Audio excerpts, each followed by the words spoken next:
Hey yo l'équipe, vous les attendiez et je suis ravi de vous les présenter à nouveau. Vous allez voir que c'est vraiment une espèce incroyable. Mais avant ça, générique.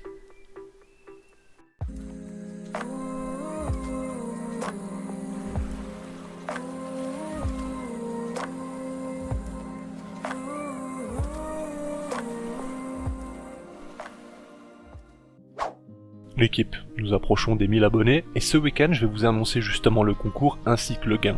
Et je pense que celui-ci va vous plaire, enfin du moins, je l'espère.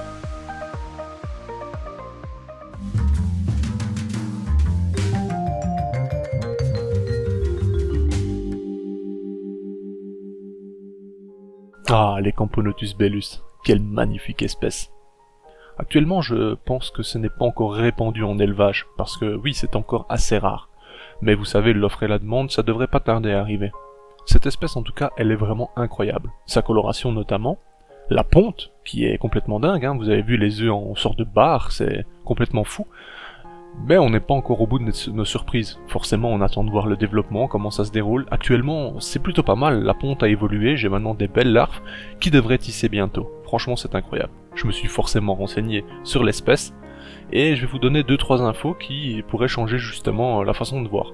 D'ailleurs, pour l'occasion, je change de setup, du moins je leur propose un nouveau setup.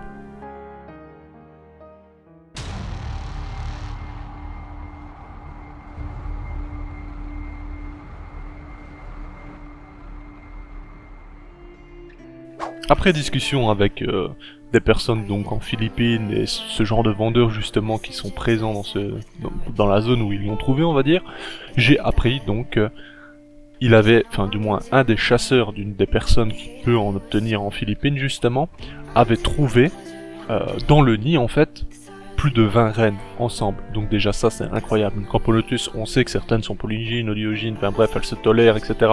Bref il y a plusieurs méthodes, il y a plusieurs je vais dire noms donnés à soit la tolérance, soit le fait qu'elles vivent totalement ensemble etc. Mais bref on va pas rentrer dans les détails. Ici elles semblent pleinement polygynes. Apparemment, comme je le disais, ce chasseur les a trouvées avec plus d'une vingtaine de reines. Bon ben voilà, c'est des chasseurs, c'est du pillage, on connaît, c'est l'Asie, enfin je vous apprends rien en fait. Mais, du coup ici, on a eu droit à cette colonie de 3 reines, une colonie de 4 reines, et une jeune colonie de une seule reine donc, qui a été prélevée et envoyée donc à la boutique Anton Top. Il avait certainement d'autres reines, mais ça je suis pas au courant, ça ne me regarde pas, vous allez me dire, moi c'est les seules que je savais présentes. Donc imaginez un peu, le mec a quand même trouvé plus de 20 reines ensemble. Bon, donc ici j'ai forcément une colonie pied. Donc ce qui est intéressant c'est qu'on va voir des ouvrières, peut-être de ces reines qui n'avaient peut-être jamais pondu au sein de la colonie avant. Donc ça se trouve on aura des ouvrières bien plus petites. Il va falloir du temps avant d'avoir ces médias, ces majors, enfin toutes ces espèces qu'on peut remarquer au sein de la colonie. Et ça c'est hyper intéressant. Maintenant en nature, elles sont trouvées dans des bois apparemment, donc des arbres, donc que ce soit des bois morts, des bois vivants, dans des petites failles telles, vous savez les trous d'écureuil qu'on a par chez nous, mais ce genre de choses, elles nichent comme ça. Donc apparemment le bois les intéresse, c'est donc pour ça que vous voyez j'ai proposé un nid en bois, mais je vais vite me raviser en fait. Ma fondation, ma petite colonie est très récente et vous voyez qu'elle a très peu d'ouvrières, donc pour moi ce n'est pas la solution de leur offrir justement ce nid qui est bien trop grand pour elles encore. Et c'est pour cela que vous allez voir par la suite que j'ai tout simplement juste laissé l'aire de chasse et le tube. Pour l'instant, elle se développe correctement dans le tube. J'attends donc, comme je dis, les cocons, qui ne devraient plus tarder. Et pour moi, c'est déjà une très bonne étape. Ça se développe, ça pond, c'est l'essentiel. La colonie est donc en bonne santé. Du moins la jeune colonie.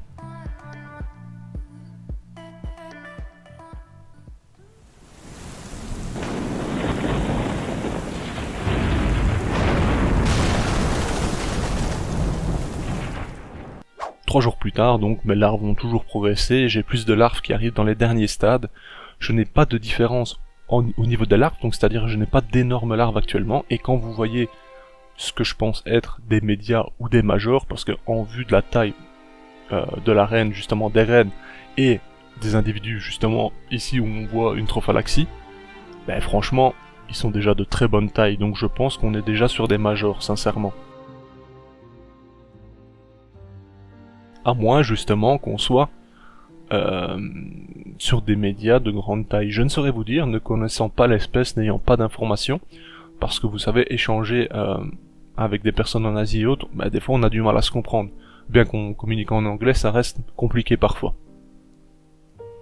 Donc franchement, c'est une colonie qui est prometteuse, parce qu'on va apprendre beaucoup de choses sur cette espèce. Déjà, on peut remarquer, bah, comme je vous avais dit, les œufs. Enfin, du moins les œufs quand ils sont pondus, ils sont en forme de barre. Ensuite, lorsque les œufs éclosent, bah, ils attrapent tout simplement une forme de larve directement, comme si on avait une larve plus avancée, vous voyez ce que je veux dire? Elle a pas le temps de s'étendre, enfin, mes mots ne sont pas du tout scientifiques, mais c'est vraiment pour que vous compreniez ce que je veux dire. Et franchement, c'est hyper intéressant. Déjà, ça c'est une première différence que je note. Ensuite, ben, le fait qu'elle soit, je pense, être polygyne, totalement, donc elle se tolère. Ici, moi j'ai donné qu'un seul tube, elles m'ont été envoyées dans un seul tube, donc je ne sais pas, ça se trouve, elles se tolèrent, mais elles s'apprécient pas comme ça.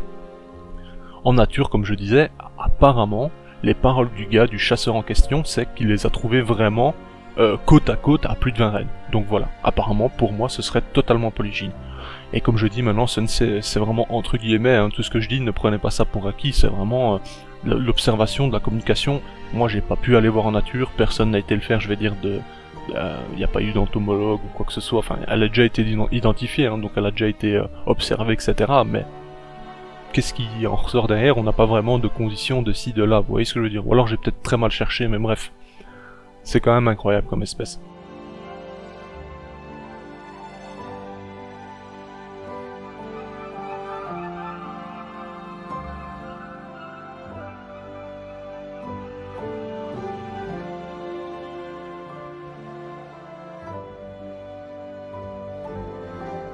Comme je dis, hein, je préfère le répéter, mais toutes mes paroles, il ne faut pas les prendre pour acquis. Moi, c'est beaucoup de spéculation, c'est beaucoup d'observation.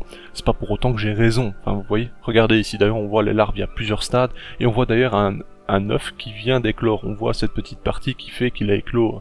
Enfin, du moins qu'on peut remarquer que l'éclosion a eu lieu.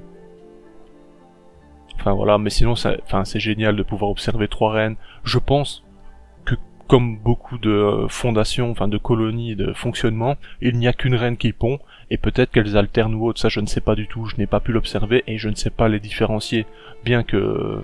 Bah non, en fait, je sais pas du tout les différencier. Je sais que j'ai une reine qui a un gastre qui est plus jaunâtre que blanchâtre par rapport aux autres, mais mis à part ça, je n'ai pas d'infos supplémentaires, vraiment de petits détails, vous voyez. On verra comment ça se passe, franchement on verra. Apparemment, d'après leurs conditions, bah voilà, l'humidité dans l'air ça leur plaît, l'humidité tout court un peu moins apparemment. Moi ici elles restent dans le tube justement, elles n'ont pas déménagé immédiatement dans le nid en bois. J'ai qu'une seule ouvrière qui a été faire un tour dedans et il n'y a pas eu de déménagement. J'ai bien sûr essayé de chauffer plus cette partie du nid en bois hors du tube bien entendu, etc. Mais rien n'a fait. Donc pour moi leur choix est fait, elles se sentent bien dans le tube, elles restent dedans. Ça a duré 3 jours ma petite expérience. Et après, comme je disais, après réflexion, il y a trop de chambres dans le petit nid en bois, peut-être que ça les aurait stressés et autres aussi, donc voilà, c'était pas le bon choix dans tous les cas.